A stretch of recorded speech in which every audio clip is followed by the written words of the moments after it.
नमस्कार किसान भाइयों, मैं हूँ वीर विक्रम पटेल और कृषि टिक में आपका स्वागत है। किसान भाइयों, आज हम आपको दिखाएंगे कि हम किस तरह से इस यंत्र से बोरवेल से मोटर को निकाल सकते हैं। यह किस तरह से जो हमारी मोटर होती है उसमें जो पाइप की सॉकेट होती है उसमें किस तरह से यह यंत्र फंस जाता है, जिससे कि हम इसको खींच के और मोटर को बाहर निकाल सकते हैं। और जैसे कि बहुत सारे किसान भाइयों के कमेंट आए थे कि हमने इसको बनाया नहीं है, हम मंगा के लाए हैं, और बहुत सारे कमेंट। तो ऐसा कुछ नहीं है, इसको हमने अपनी दुकान पे ही तैयार किया है। और जो यह ऊपर का पार्ट है ये मोटर का ही एक पार्ट है, जिसको कि हमने काट के और इसमें ये क्लिप लगा के और हमने इसको तैयार किया है। तो हालांकि हम उस टाइम पे इसका वीडियो नहीं बना पाए थे क्योंकि हमारी मोटर गिर गई थी, तो हमें उतना कुछ ध्यान भी नहीं रहा कि इसका हमें वीडियो बनाना चाहिए। वो तो हमने जब निकल गई उसके बाद ही सोचा कि ये हमारे काम का है तो और दूसरे किसान भाइयों के काम का भी हो सकता है, इसलिए बाद में हमने इसका वीडियो बनाया। तो अब हम इसको दिखाएंगे कि किस तरह से यह मोटर की सॉकेट में फंस जाती है। जो एक क्लिप है यहाँ पे, जो मोटर की सॉकेट जो इसके अंदर जाके और फंस जाती है, हम किस तरह से इसको खींच के और बाहर निकाल सकते हैं। यह आपके बहुत ही काम का हो सकता है क्योंकि कई बार मोटर गिर जाती है तो हमें बहुत ज़्यादा घाटा लग जाता है और मतलब बहुत परेशान भी हो जाते हैं। किसान के पास वैसे भी पैसे का बहुत ज़्यादा स्रोत कुछ रहता नहीं है, खेती ही है, तो उनको बहुत ज़्यादा घाटा हो जाता है।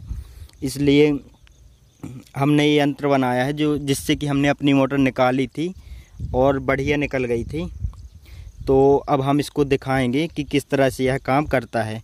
तो जो आप यहाँ ऊपर देख रहे होंगे यहाँ पे, तो इसको हमने क्या किया था कि जो 5 सूत की छड़ होती है उसको डायरेक्ट हमने यहाँ से वेल्डिंग करके और जोड़ते गए थे, क्योंकि हम वेल्डिंग को यहाँ पे खेत पे ही लाए थे और इससे हम जोड़ के और 20-20 फीट की जो सरिया होती है, छड़ होती है, उसको डायरेक्ट जोड़ते गए थे। तो उसी से मोटर निकाली थी। बाकी यदि आप इस तरह से बनाते हैं यंत्र तो आप इसमें क्या कर सकते हैं कि यहाँ पे आप जो नल होता है, नल में जो राइड पड़ी रहती है उस राइड में नट बोल्ट सिस्टम होता है, जिससे कि एक राइड से दूसरी राइड को कनेक्ट करते जाते हैं।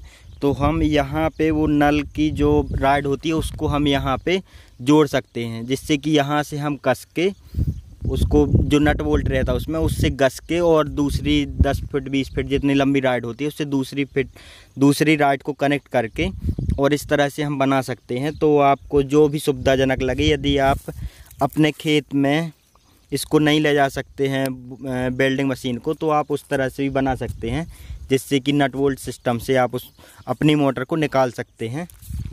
तो चलिए अब हम दिखाते हैं कि किस तरह से यह बोर में फंसती है।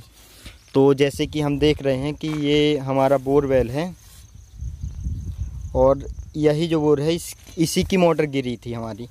तो जैसे कि आप देख सकते हैं कि ये बोरवेल में ऊपर सॉकेट लगी हुई है और इसमें जो हमारा यंत्र है इसको हम जैसे कि यहाँ ऊपर तो हम इसको कनेक्ट कर लेंगे, या तो हम वेल्डिंग से या फिर जो मैंने राइड बताया उसकी नल की उससे।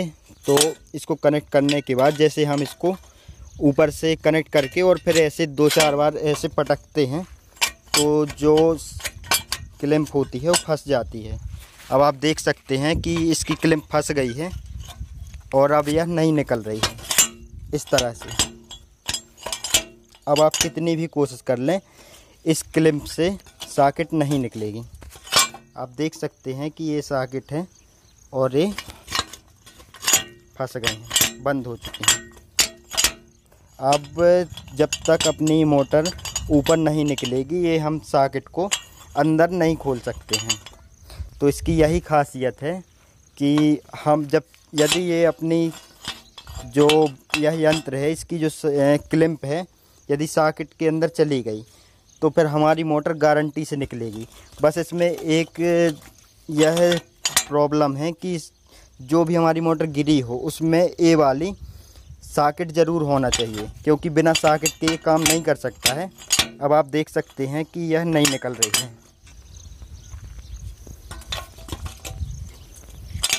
देखिए हम कितना भी जोर लगा लें यह नहीं निकलेगी। इस तरह से यह फंस गई है। तो आप समझ गए होंगे बहुत ही अच्छे तरीके से कि किस तरह से यह यंत्र काम करता है और हम किस तरह से इससे मोटर को निकाल सकते हैं।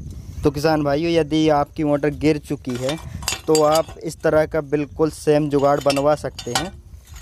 देखिए यह नहीं निकल रहा है और अपनी मोटर को बड़ी ही आसानी से निकाल सकते हैं। इसमें कुछ ज़्यादा खर्च नहीं आएगा। हालांकि आपके 30, 40, 50 हज़ार जितना भी रुपए इसका हो रहा होगा मोटर का, वो मोटर बच जाएगी।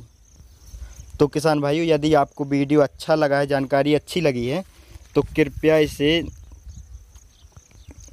दूसरे किसान भाइयों को भी भेजें और चैनल को सब्सक्राइब करना ना भूलें। धन्यवाद। जय जवान जय किसान।